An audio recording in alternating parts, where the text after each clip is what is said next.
Right now, as you watch this, in the summer of 2026, the vast water system that built and sustains the entire American West is under the most acute stress in its history. This is not a warning about some distant future. It is not a projection of what might happen decades from now. It is happening this very season, in real time, unfolding week by week across the desert Southwest. The two great reservoirs that anchor the whole system have fallen to their lowest levels in nearly 70 years, and they are dropping further with each passing day. The 7 states that share the river have failed, after more than a year of negotiation, to agree on how to manage it, so the federal government has stepped in and imposed a plan that none of them signed. The cuts now being ordered are so far behind the pace of the decline that they cannot even keep up with how fast the water is vanishing. And the physical machinery itself, the enormous dams and their power plants, is approaching thresholds where it simply stops working. This is what a slow-motion collapse looks like while it is actually occurring. And this is the story of exactly where things stand, as of this moment, for the water system that runs the American West. To understand the scale of what is unraveling, you have to understand what this system actually is, because it is arguably the most important piece of water infrastructure in the United States. At its heart is the Colorado River. Born in the snows of the Rocky Mountains and flowing down through the arid Southwest. Its water is captured and stored in 2 colossal reservoirs, Lake Powell and Lake Mead, held back by 2 of the largest dams ever built, and then distributed through a spiderweb of canals and aqueducts across a huge swath of the continent. This single system provides drinking water to around 40 million people, from Denver to Los Angeles to Phoenix to Las Vegas. It irrigates more than 5 million acres of farmland that feeds much of the nation. It supplies dozens of Native American tribal nations and delivers water across the border to Mexico. It is, quite simply, the plumbing that makes modern civilization in the American West possible, and that plumbing is now failing on multiple fronts at once, which is what makes this moment so alarming. It is not one problem, but a convergence of many, all coming to a head in the same terrible summer. The first and most visible sign of the crisis is the state of the reservoirs, and the numbers are genuinely staggering. As of the middle of this summer, Lake Powell and Lake Mead, taken together, have fallen to their lowest combined level since the late 1950s, a time before Lake Powell had even been filled. Think about what that means. The entire enormous reserve that Lake Powell represents has effectively been erased. The 2 reservoirs together now hold less water than Lake Mead alone did before its sister reservoir existed. Combined, they sit at only around a quarter of their total capacity, which means these vast basins, built to guarantee the West against drought, are roughly 3/4 empty. And they are not stabilizing.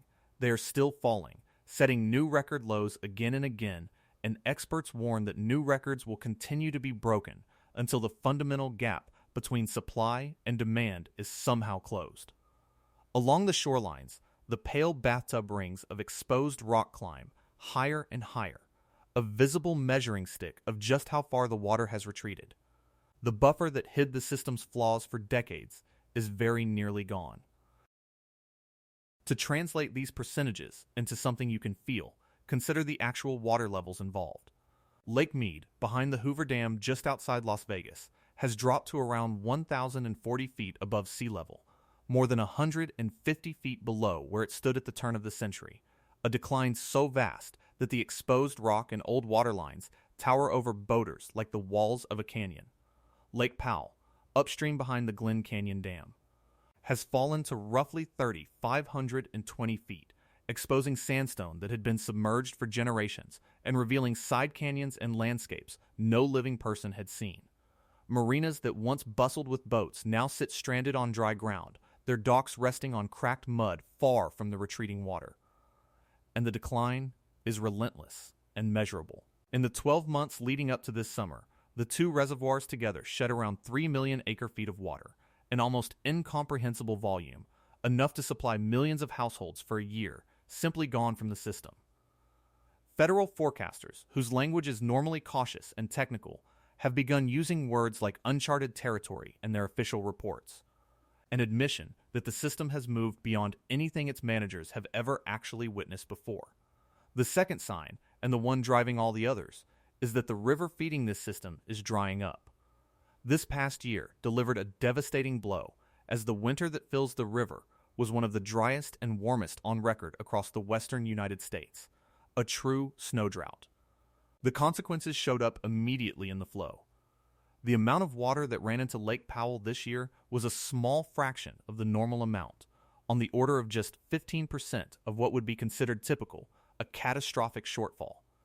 And this is not a one-year fluke. Over roughly the past 27 years, the river's flow has dropped by about a fifth compared to the average of the previous century, and in just the last several years, the decline has been even steeper. Crucially, scientists increasingly believe this is not merely a passing drought, but a permanent drying, driven by a warming climate that steals water through evaporation and thirsty soils even when precipitation is near normal. The river, in other words, is not simply having a run of bad luck that will reverse. It is being fundamentally diminished, its baseline flow shrinking, which means the system was designed for a river that no longer exists. There is a particularly cruel wrinkle in how this drying works that has caught even water managers off guard. In a warming climate, the parched soils of the basin behave like a dry sponge, soaking up snowmelt before it can ever run off into the rivers and reach the reservoirs. This means that even a decent snow year can produce a disappointing amount of actual water in the reservoirs, because so much of it is absorbed by the thirsty ground or lost to evaporation on the way down. The West has watched this happen repeatedly, celebrating a healthy-looking snowpack in the mountains only to see far less of it than expected actually arrive downstream. The old assumptions that linked a given amount of snow to a given amount of river flow have broken down, and consistently in the wrong direction. This is why simply hoping for a big winter is no longer a reliable escape hatch. The relationship between snow and water has been quietly rewritten by the heat, so that the system now needs an extraordinarily wet year just to tread water, and even those increasingly rare wet years cannot undo the accumulated deficit of more than 2 decades of drying. The third sign of collapse is perhaps the most frightening in its immediacy. The machinery itself is approaching the point of failure. The great dams that hold back these reservoirs do more than store water. They generate enormous amounts of electricity as that water passes through their turbines. But hydropower requires the water to be high enough to reach and turn those turbines. And the reservoirs have fallen so low that this is now in genuine jeopardy. Federal officials have warned that Lake Powell could drop, potentially as soon as next spring, to what is called minimum power pool, the level below which its dam can no longer generate any electricity at all. Lake Mead faces a similar cliff at its own critical elevation. If the dams cross those thresholds, the region loses a major source of clean power that helps light homes, and in a cruel irony, helps pump the very water the system delivers. Below the power thresholds lies an even more dangerous zone approaching dead pool, the level at which water can no longer pass through the dam at all. The system is not near those absolute limits yet, but for the first time, they are close enough to be discussed not as nightmares, but as live possibilities within the span of a year or two. It is worth pausing on just how disruptive the loss of that hydropower would be, because it reaches far beyond the dams themselves. The electricity generated at these dams is not a minor footnote. It powers homes and businesses across multiple states, and has historically been some of the cheapest and cleanest power in the region. Many utilities and rural communities depend on it directly, and its loss would force them to buy more expensive power on the open market, driving up costs for ordinary families already stretched thin. There is also a bitter circularity to it, because moving water across the West takes enormous amounts of electricity, and some of that pumping energy comes from the very dams now at risk. In other words, the power that helps deliver the water depends on the water being high enough to make the power, and as the reservoirs fall, both halves of that equation weaken together. A region that loses this hydropower does not just lose electricity, it loses a cornerstone of how the entire water and energy system was designed to function at the worst possible time in the middle of a deepening crisis. The fourth sign of collapse is not physical, but political, and in some ways it is the most consequential of all. The system of cooperation that governed the river for a century has broken down.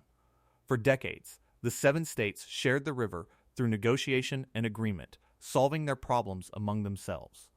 But the rules that guided the river through the recent drought years are set to expire this fall, and the states were supposed to write new ones.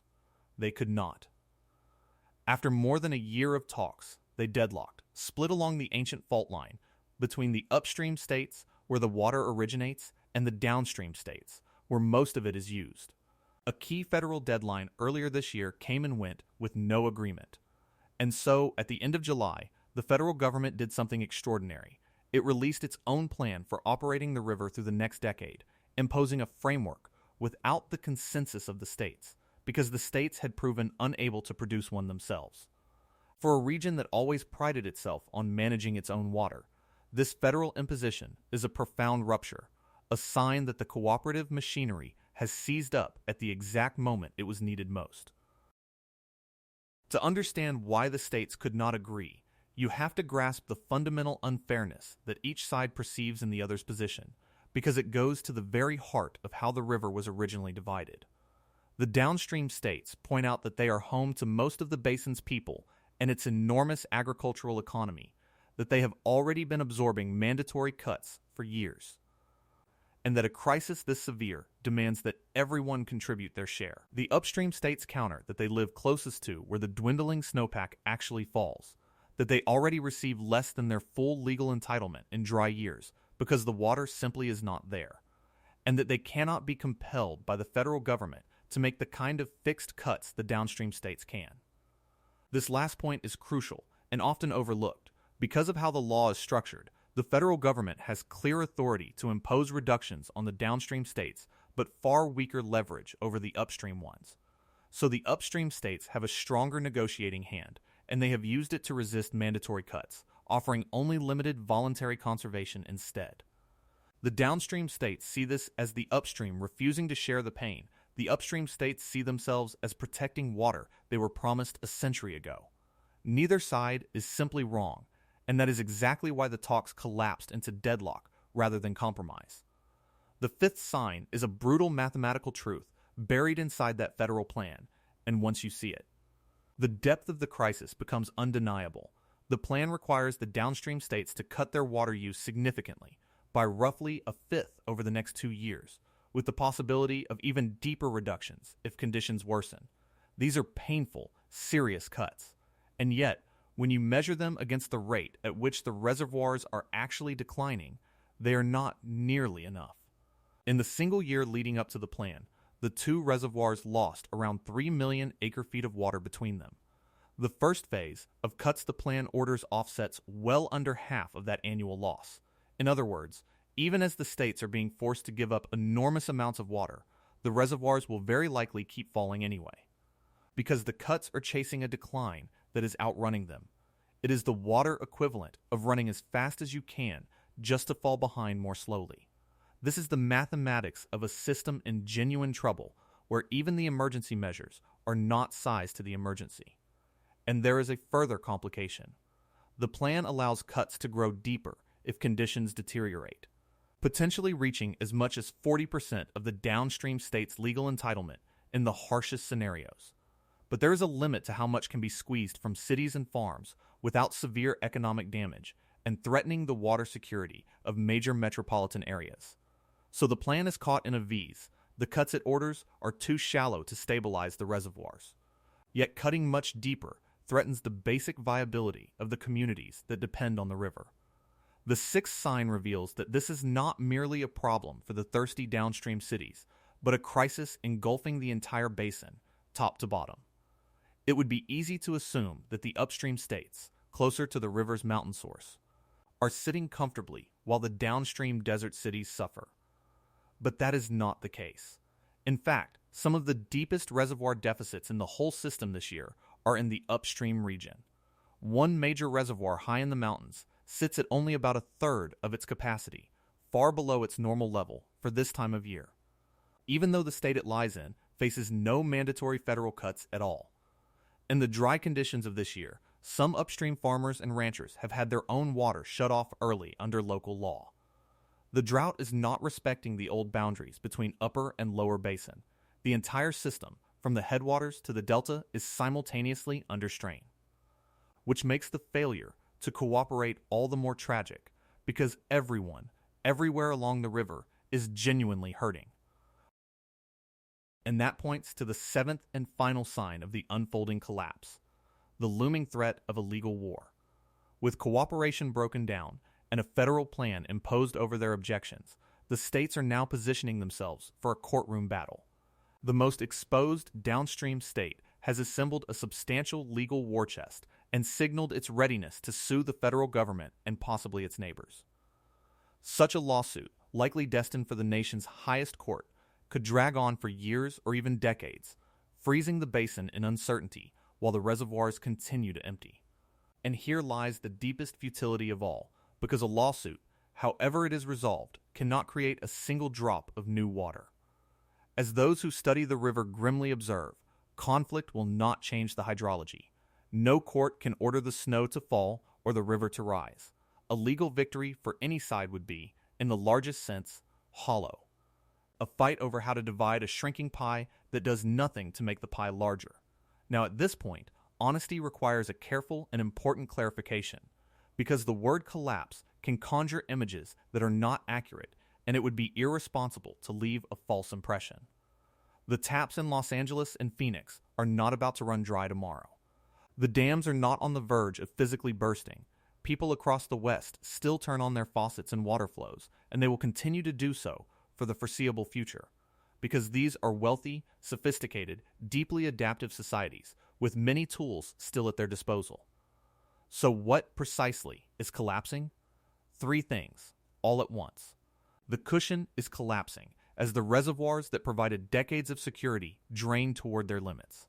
The consensus is collapsing as the century-old system of cooperative self-governance breaks down into deadlock and imposed rule. And the margin before the physical limits is collapsing as the dams approach the thresholds where they stop making power.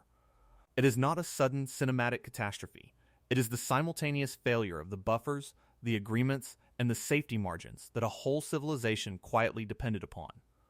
This is exactly why this particular moment, this summer of 2026, is such a genuine inflection point rather than just another chapter in a long, slow story. Several things are converging at once. The federal plan has just landed, reshaping the rules for the next decade. The binding operating guidelines that will put real teeth into the coming cuts are expected to be finalized within a matter of months.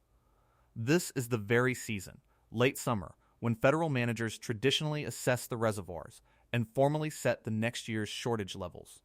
A punishing heat wave is baking the region as this all unfolds, driving demand up and pushing evaporation higher. And the reservoirs are setting fresh record lows week after week. All of these threads, physical, political, and legal, are being pulled taut at the same time, which is what transforms this from a chronic background problem into an acute, real-time crisis playing out before our eyes. It is essential, in describing all this, to be fair to everyone involved, because there are no simple villains in this story, only a genuinely impossible situation. The downstream states argue, with real force, that they have already absorbed the deepest cuts and that everyone must now share the pain. The upstream states argue, equally sincerely, that they have historically used far less than their share, that the shortfalls already fall hardest on them, and that they should not be forced to surrender water they were legally promised. The federal government argues that with the states hopelessly deadlocked and the reservoirs in freefall, it had no responsible choice but to act. Each of these positions contains genuine truth. What we are witnessing is not a failure of character, but a structural collision, a set of century-old agreements crashing into a physical reality none of their authors ever imagined, with every party convinced, often correctly, that it is being asked to sacrifice unfairly. That is precisely what makes the problem so agonizingly hard to solve. In the end, the collapse of the water system that runs the American West is not happening the way a dam bursts in a single violent instant. It is happening the way an avalanche moves or a slow flood rises, gradually and then all at once, on a timescale you can actually watch. The reservoirs are draining, the consensus is dissolving, the dams are nearing their limits, the lawsuits are gathering, and the river that feeds it all keeps shrinking, indifferent to the human arrangements built upon it.